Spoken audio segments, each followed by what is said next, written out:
Okay, this video is about the top 3 reasons why I believe most startups fail. The number one reason, in my opinion, is just lack of data and maybe just lack of making data-driven decisions.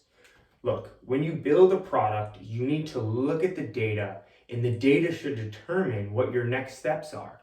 For example, if you don't know what your conversion rate, how are you going to ever calculate your lifetime value, right? And if you can't calculate your lifetime value, you then can't understand what your gross margins are going to be, how to drive that value up, etc. So again, you need to be making data decisions.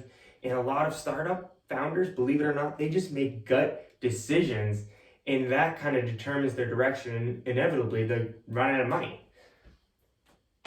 Next, startups fail because they have a difficult time determining who their target audience is, or have a difficult time finding their target audience. So I see a lot of startup founders just cast too wide of a net, right?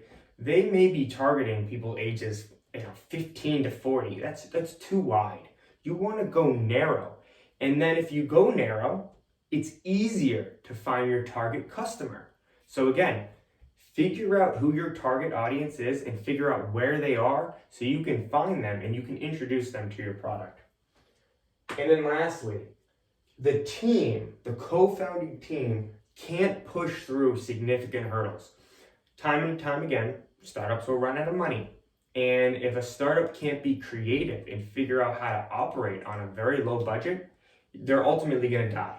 I've also seen co-founders collide and butt heads. They can't get through some of those troubles, the startup dies. There's an infinite amount of hurdles that get put in front of founders.